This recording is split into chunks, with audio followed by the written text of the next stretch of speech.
Hi, நான் Vinusha Rajasekar and இது வந்து டே 5 ஆஃப் மை மொட்டை மாடி கார்டனிங் வீடியோ.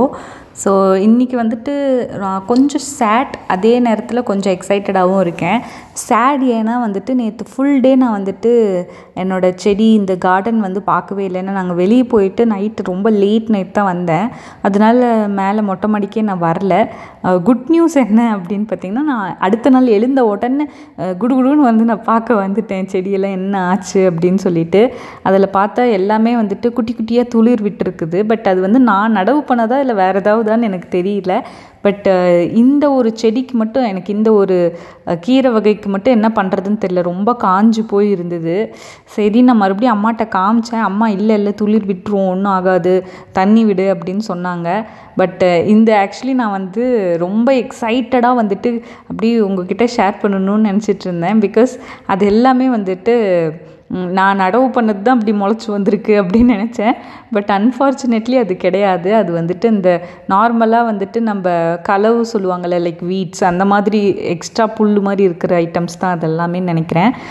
பட் இந்த தண்ணி விடுவோம் அப்படின்னு சொல்லிட்டு தண்ணி வந்துட்டு நப்பிட்டு நான் அப்படியே கொஞ்ச நேரம் எங்கள் அம்மாவோட இந்த பூச்செடியெல்லாம் இங்கே சுற்றி இருந்தது, அதெல்லாம் பார்த்துட்டு இருந்தேன். அதுக்கப்புறமா வந்து குட்டி குட்டியாக வாட்டர் ஸ்ப்ரிங்கிள் மாதிரி போட ஆரம்பிச்சிட்டேன். ஏன்னா இனிமேட்டுக்கு வந்துட்டு இந்த நார்மலாக குட்டி குட்டியாக இருக்கிறதுக்கு ஸ்ப்ரிங்கிள் பண்ணிவிட்டு அங்கே வந்துட்டு பெரிய இந்த சிலோன் கீரை நம்ம வச்சோம்ல, அதுக்கு மட்டும் நல்லா தண்ணியாக ஊற்றலாம் அப்படின்னு சொல்லிட்டு நான் முடிவு பண்ணிட்டேன். ஏன்னா அது ஒரு ஹைட்டில் இருக்குது, அது கொஞ்சம் நல்லா தண்ணி குடிக்கும். இதெல்லாம் வந்துட்டு இன்னுமே நம்ம ஸ்ப்ரிங்கிள் வந்துட்டு பட் நல்லா ஸ்ப்ரிங்கிள் பண்ணணும்.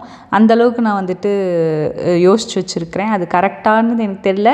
பட் நீங்கள் எல்லாருமே அது கரெக்டானு எனக்கு சொல்லுங்கள். அண்ட் அந்த கீரைக்கு என்ன பண்ணலான்னு சொல்லுங்கள். ஏன்னா வந்து அந்த கீரை வகை வந்து செத்துட்டு இருக்குல்ல, அதுக்கு என்ன பண்ணலாம், ஏதாவது ஐடியா டெக்னிக் இருந்துச்சுன்னா சொல்லுங்கள். ஏன்னா எனக்கு என்ன பண்ணுறதுன்னு தெரியல. எங்கள் அம்மா கிட்ட தான் நான் போய் கேட்கணும். எங்கள் அம்மாவும் ரொம்ப பிஸியாக இருக்காங்க. ஸோ இதுக்கு என்ன பண்ணலாம், ஏதாவது ஐடியா டெக்னிக்ஸ் இருக்குது அப்படின்னா சொல்லுங்கள். அண்ட் இன்னொரு முக்கியமான விஷயம் என்ன அப்படின்னா, எல்லாருமே அந்த க்ரீன் கலரில் வந்துட்டு துணி மேலே வந்துட்டு ஸ்க்ரீன் மாதிரி போட்டு விடுங்க, நான் ரொம்ப வெயில் அடிக்கிறதுனால தான் அது அப்படி ஆகுது அப்படின்னு சொன்னீங்க. ஸோ அதுக்காக நான் வந்துட்டு க்ரீன் கலர் அந்த டென்ட் மாதிரி இருக்கிறது வந்துட்டு ஆர்டர் பண்ணியிருக்கேன். அது இன்னும் கொஞ்சம் நாளில் வந்துடும் எனக்கு தெரிஞ்சு. அது வந்தோடனே நம்ம அதோட செட்டப் பண்ணிடலாம். இன்னொரு ஐடியா என்னென்னா வந்துட்டு இந்த கஞ்சி தண்ணி இருக்கும்ல, கஞ்சி தண்ணி, அப்புறம் சில வெஜிடபிள்ஸ் போட்டு ஊற வச்ச தண்ணி, அதெல்லாம் வந்துட்டு நம்ம எடுத்துகிட்டு வந்து ஊற்றலாம் அப்படின்னு சொல்லிட்டு நான் ஐடியா பண்ணியிருக்கேன். அண்ட் இப்போ தான் நான் கண்டுபிடிச்சேன். பேசிக்கலாக இந்த கிளிப் எடுக்கும்போது தான் நான் கண்டுபிடிச்சேன். இந்த மாதிரி நம்ம முதல்ல பார்த்தது வந்துட்டு நம்மளோட நம்ம நடவு பண்ணது கிடையாது, இதுதான் நம்ம நடவு பண்ணது அப்படின்னுக்கிறது. நம்ம வந்து வெந்தயம் போட்டோம்ல, அதுதான் இங்கே காமிக்கிறேன். அண்ட் இது பாவம் பாருங்களேன், எவ்வளோ அந்த வெயில் தாங்காமல் அந்த நிழல், குட்டியே நிழல் தெரியுது, அங்கே போய் அங்கே முளைச்சிருக்கு. சீக்கிரம் அந்த க்ரீன் ஸ்க்ரீன் வாங்கி நம்ம போடுவோம். அண்ட் இதோட இந்த வீடியோ முடிஞ்சிருச்சு. நாளைக்கு மீண்டும் பார்ப்போம். பாய்.